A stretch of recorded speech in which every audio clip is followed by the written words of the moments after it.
Universities are known as a place for learning, growing, and connecting with people. In today's day and age, connecting has taken a whole new meaning from previous generations. With just a click of the mouse, the whole world seems closer, even your friends and family that are miles away. But what are the pros and cons to this accessibility? How has it affected the university lifestyles for both educators and students? And what is the future that lies ahead? Private Eye investigates. Class to leisure, the most important instrument in a student's lifestyle is the internet, providing an outlet for social communication, as well as entertainment and educational purposes. With the internet being used to keep the world functioning, and social networking being the primary means of communication, how does this translate into usage?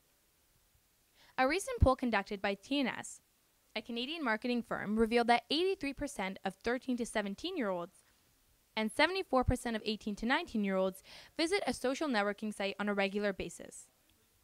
But how do Queen's students feel about this? With an iPhone, I've got it in my pocket all the time, so definitely I'm moving towards being online 24/7. And be able to do my schoolwork without the internet. Supposedly doing homework or studying, I'm definitely on Facebook. Absolutely. I think I definitely used to talk to my friends more offline, but I'm definitely getting more online oriented, like all the time. Just texting and Facebook, that's my main form of communication. Now that I'm here, I spend a lot of time online with friends like at home. But friends that I have here, I probably spend more time face-to-face with. Facebook is always a big distractor, but you got to try to avoid it.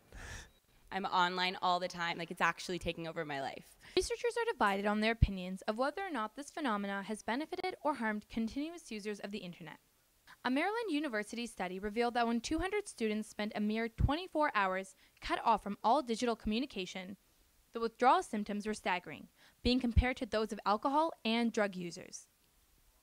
On top of this, a slew of reporters from neuroscientists in Britain conclude that social networking sites in particular could shorten our attention spans, weaken our immune systems, and possibly foster autism. On the contrary, many researchers such as those at Cornell, Michigan State, and Harvard have discovered that social networking activities may actually benefit our psychological well-being, physical health, and in-person relationships.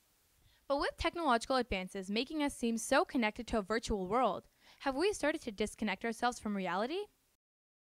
As far as relationships go, it's affected the weak ties we have with acquaintances. I don't think it's really affected the way we relate to our close friends, etc., but it does affect the kind of access and the amount of contact we have with people we wouldn't ordinarily be hanging out with on a regular basis. I think that certainly technology has had a huge impact on the way people teach at universities now.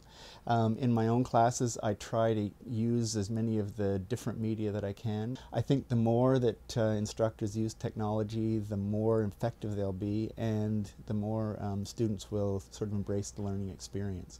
It takes a toll. It certainly requires a lot more time to put together, iMovies or put together PowerPoint presentations that sort of bring material to life.